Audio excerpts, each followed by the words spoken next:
او د وطن سره مینا دا د ایمان حصہ ده. د دې وجه نه اکثر دا خبره کوم، کم خلک چې مسافر دي او دوی په بهر ملکونو کې د خپل کور د پاره، د خپل مور او پلار د پاره، د خویندرونو د پاره دا مسافر قرباني کوي او خپل وطن او خپل کلی خپل علاقه پریخي او تلی په پردو ملکونو کې، په سعودي عرب کې او په ملیشیا او په د نورو دوبۍ او په د نورو ملکونو کې وختونه تیرای. نو دا غوري زمونږ دا هر یو کور هر فرد چې کم بهر دی دا زمونږ هیرو دی، ځکه چې هغه سخت او تکلیف دا صرف د خپل کور والا د پاره او د خپل خاندان والا د پاره تیرای، د خپل بال بچ د پاره تیرای. نو پکار د چې دغه مسافرو او دغه خلکو دا کم چې د خپل کور د پاره بهر مسافری کوي د هغه عزت وکړي شي، د هغه د پیسې سره احتیاط وکړي شي. هغه مسافر الته په سخت او په تکلیفاتو باندې دا پیسې یو ریال او یو رنګي دا پیدا کوي او دلته ماشاءالله دا نوی را بولی شوی الکان چې بس صرف په ټچ موبایل باندې پويږي چې یاره مونږ ته بس ټچ موبایل پکار. او دا نوی فرمایشونه مې مال پلانکی موبایل لولېګا صرف نمونه زده کړي، الکه پلانکی موبایل لولېګا صرف په نت سرچ کړي چې یاره دا موبایل به قیمتي دی او دا خده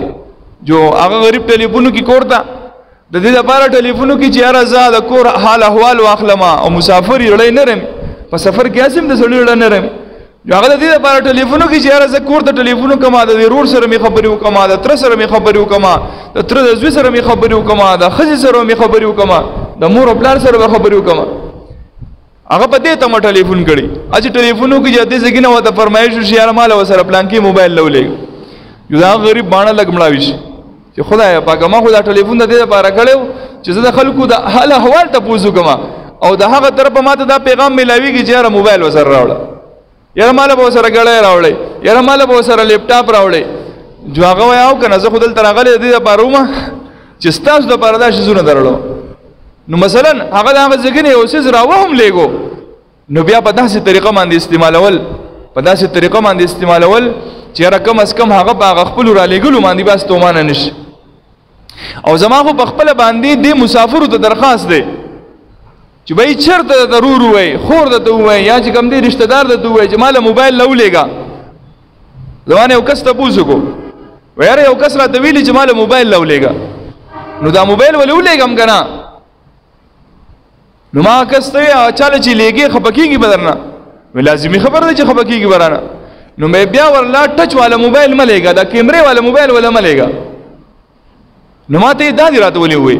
مې د هغه وجه دا کاغه موبایل صرف د خبرو د ضرورت لپاره غواړي، نو بیا په دې ساده موبایل باندې هم د ضرورتونو خپلېږي ټیکيږي به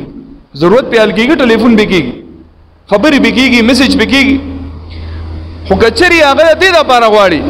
چې زه په دې موبایل باندې ډرامې ګورم، فلمونه به ګورم او غاني به اورم او گیمونه به کوم. نو بیا چې چا ول را لګلې دې د قصړې وسره په دې ګناه کې څه دی شریک دی. نو ته خو تلې حالت په دغه سره ګرمې کې او په سخت ګرمې کې او دا سعودي ګرمي او د دوبۍ ګرمي خو یقینا چې مشهوره ده او ډېره خطرناکه ګرمي ده. په دې کې غریب لګیا دی بلاګونه وجاتای او سخت او تکلیف بزان باندې تیرې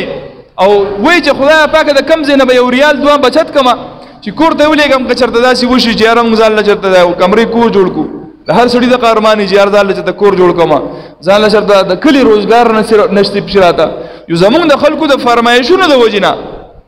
هغه غریب دغه مقصد نه پاتې او ټول عمر په مسافرای کې تیر. نو کم سړي دا موبایل ولا لګلې دي او دا لګ دی یا جنې دا او دی به فلمونه ګوري، غانې به اوري،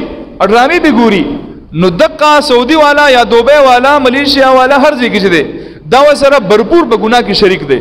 لہذا خسته خبره دادا چې بای ورته وای چې مشوره ولورکی زما رائے دا چې را دی موبایل نقلار شه. ها یو سړی داسې دی چې هغه په داسې طریقې استعمالول شي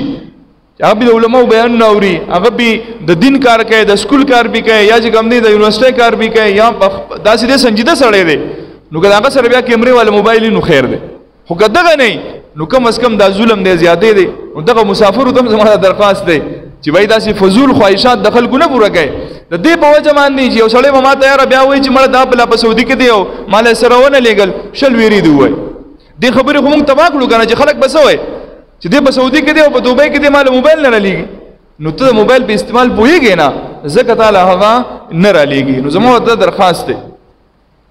نو د وطن مینه محبت هغه د وطن پرېښی دی د چا دپاره ستا دپاره چې یاره زما بچی دی زما رور دی زما وراره دی زما تره زوی دی او یاره دو به ښه شي